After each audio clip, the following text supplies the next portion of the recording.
इसके बाद का जो टॉपिक इसी यूनिट का हम लोगों को देखना था इसी वीडियो में, वो है टूर्नामेंट।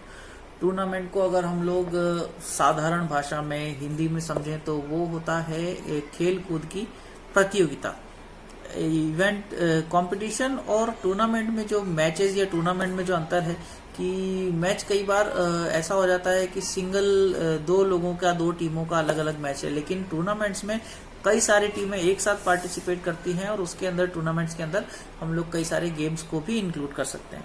तो according to book I am reading, then tournament is referred as a healthy competition to decide the best team.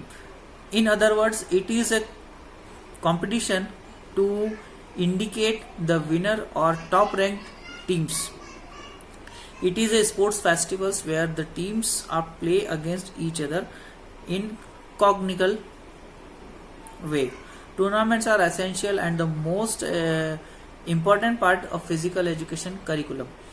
जो हम लोगों को टाइप ऑफ टूर्नामेंट्स या जो हम लोगों के सिलेबस में टूर्नामेंट्स हैं, उसमें हम लोगों को 3 टाइप के टूर्नामेंट्स पढ़ना है। एक है knockout tournaments, then second is league tournament और राउंड रॉबिन टूर्नामेंट। इसमें कंफ्यूजन की जरूरत नहीं है, लीग टूर्नामेंट्स और round robin tournaments are the same. Then third जो टाइप है वो है कॉम्बिनेशन मैचेस। कॉम्बिनेशन मैचेस जैसा कि हम लोग हर बार वर्ल्ड कप देखते हैं, वर्ल्ड कप में क्या होता है कि कई सारे ग्रुप्स बना दिए जाते हैं, उन ग्रुप्स के मैचेस होते हैं, देन ग्रुप्स में से जो टीमें क्वालिफाई करके आगे बढ़ती हैं उनके फिर लास्ट राउंड में नॉकआउट टूर्नामेंट्स करते हैं।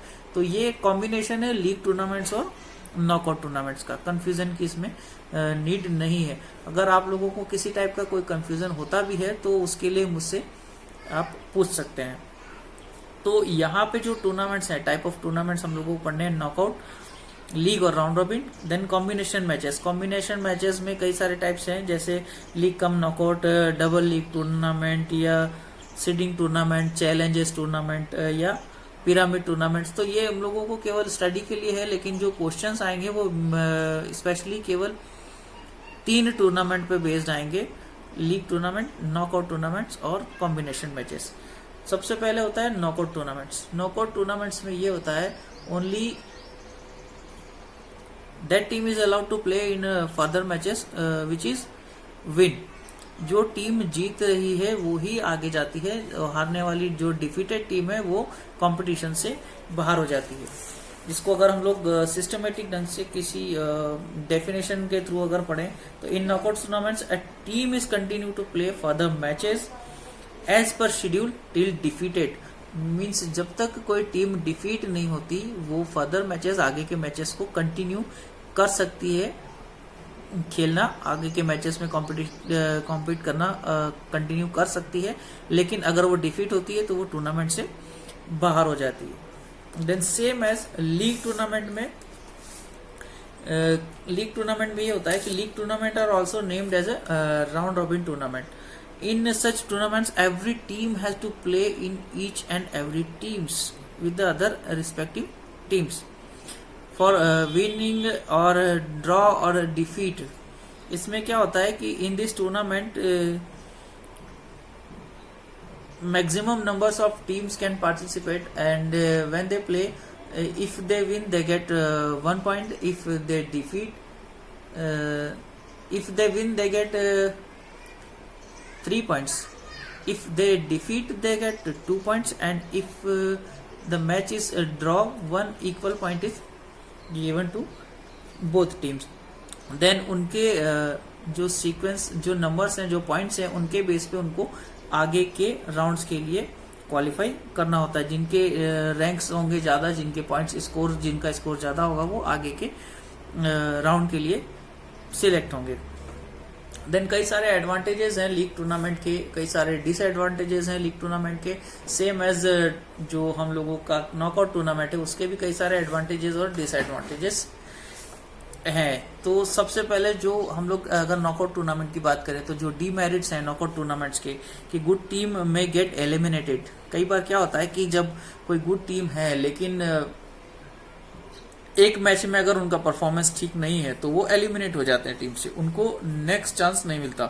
Then skill selection is not possible, क्योंकि मैचेस, नंबर ऑफ मैचेस कम है तो कौन सा प्लेयर अच्छा है, या किसी टीम के लिए अगर हम लोगों को सिलेक्ट करना है उस प्लेयर को, तो हम उसका परफॉर्मेंस ज़्यादा देख नहीं पाते, तो उसका सिलेक्शन नहीं हो पाता। Then high stress on players, क्योंकि एक ही चांस है हम लोगों के पास में विनिंग का और लूजिंग का, तो स्ट्रेस बहुत होता है प्लेयर्स के ऊपर कि अगर ये मैच हम लोग हार गए या ड्रॉ हुआ या डिफीट हुए तो हम लोगों को कंपटीशन से बाहर जाना पड़ेगा। सेम एज इसके कई सारे एडवांटेजेस भी हैं। इकोनॉमिकली ये टूर्नामेंट्स, नॉकआउट टूर्नामेंट्स बेस्ट होते हैं, इसके अंदर लेस टाइम लगता है, टाइम कंज्यूमिंग होते हैं, कम टाइम लगता है। Then good team emerge winners, जो रियल गुड टीम होती है वो विनर हो जाती है। Then less tiredness on players, क्योंकि नंबर ऑफ मैचेस कम होते हैं तो प्लेयर्स के ऊपर बर्डन भी कम होता है, थकान भी उनको कम लगती है। देन स्पेक्टेटर्स का इंटरेस्ट जो है वो कंटिन्यू बना रहता है, क्योंकि टाइम उसमें कम लग रहा है, जल्दी जल्दी डिसीजन आ रहे हैं, तो जो प्लेयर्स या स्पेक्टेटर्स हैं जो देखने वाले हैं उनका इंटरेस्ट कंटिन्यू बना रहता है। सेम एज जो लीग टूर्नामेंट है, लीग टूर्नामेंट के भी कई सारे मेरिट्स और डीमेरिट्स हैं। तो सबसे पहले हम लोग बात करेंगे उसके जो एडवांटेजेस हैं। एडवांटेज है एम्पल अपॉर्चुनिटी, इक्वल अपॉर्चुनिटी मिलती है हर टीम को, क्योंकि उनको सारी टीमों के साथ में कॉम्पीट करना है। True winner will come out, जो इसके अंदर ट्रू विनर है, जो लॉन्ग टर्म के लिए उसका जो परफॉर्मेंस है वो अच्छा है, वो एक मैच से डिसाइड नहीं होता, कई सारे मैचेस में कंटिन्यू खेलना होता है, तो उससे ट्रू विनर सामने आता है। Then improve the performance, regular activity, play activity, competitions में उनका जो परफॉर्मेंस है वो इम्प्रूव होता है। स्किल सिलेक्शन यहाँ पे इजीली हो जाता है, एक प्लेयर को देखने के लिए more than 2-3 matches, 4-5 matches spectators को मिलते हैं, तो गुड प्लेयर का सिलेक्शन जो सिलेक्शन कमेटी है उसके लिए इजी हो जाता है। देन प्रोवाइड रैंकिंग, यहाँ पे हम लोग उसको पॉइंट्स के थ्रू रैंकिंग भी प्रोवाइड कर सकते हैं। देन प्लेयर्स का जो इंटरेस्ट है वो भी बना रहता है, good players develop interest and show high performance. Then उसके कई सारे डीमेरिट्स भी हैं, जैसे कि हर टीम को सभी के साथ मैच खेलना है तो it should be time consuming, बहुत ज़्यादा टाइम उसमें लग जाता है। देन लार्ज अरेंजमेंट्स करने पड़ते हैं, अरेंजमेंट्स क्योंकि टाइम ज़्यादा लग रहा है, टीमों के मैचेस ज़्यादा हैं, तो ग्राउंड के कई सारे इक्विपमेंट हैं, कई सारे अरेंजमेंट्स हैं, वो ज़्यादा करने पड़ते हैं।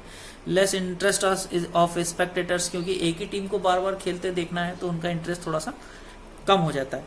Then demoralize team work, in this tournament weak teams often lose interest due to repeated loss और मैचेस एंड साइकोलॉजिकल डिमेरिट्स, क्योंकि कई बार क्या होता है, हम लोग अगर एक मैच हार गए, 2 मैच हार गए, 3 मैच हार गए, तो साइकोलॉजिकल प्रेशर प्लेयर्स के ऊपर बहुत पड़ता है, तो ये डिमेरिट्स हैं टीम वर्क के लिए भी। देन कॉम्प्लिकेटेड स्कोरिंग, स्कोरिंग बहुत ज़्यादा कॉम्प्लिकेटेड हो जाता है, क्योंकि सभी टीमों को नंबर देना है, देन उनको कैलकुलेट करना है और आखिरी में उसको इस रैंकिंग देनी है।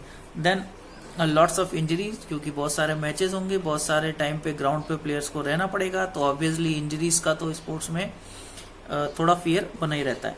Then over stress on officials also, players के साथ में जो ग्राउंड पे या जो एम्पायर्स हैं या जो कमेंटेटर्स हैं या जो स्कोरर है, सबके ऊपर थोड़ा थोड़ा प्रेशर ज़्यादा रहता है। देन इस वीडियो के बाद में हम लोग एक टॉपिक जो डिस्कस करेंगे उसके लिए कुछ रिक्वायरमेंट्स होंगी, जैसे ब्लैक बोर्ड है या वाइट बोर्ड है। अभी मैं अरेंज कर रहा हूँ, बट अनफॉर्चुनेटली थोड़ा प्रॉब्लमेटिक है, अरेंज नहीं हो पाएगा। देन नो नीड टू, कोई हमको आवश्यकता नहीं है ज़्यादा चिंता की, टेंशन की। मैं आप लोगों को लिंक भी भेज सकता हूँ जिसके अंदर ऑलरेडी एक्सप्लेन किया हुआ है, उसमें भी नहीं समझ में आएगा तो I will try myself to deal with copy and pencil. Then हम लोग जो टॉपिक डिस्कस करेंगे इसके बाद वाले वीडियो में वो होगा how to draw fixtures. Tournament में मोस्ट इम्पॉर्टेंट थिंग होती है फिक्सचर्स, तो आई होप कि उसको आप एक बार पहले रीड करके रखेंगे।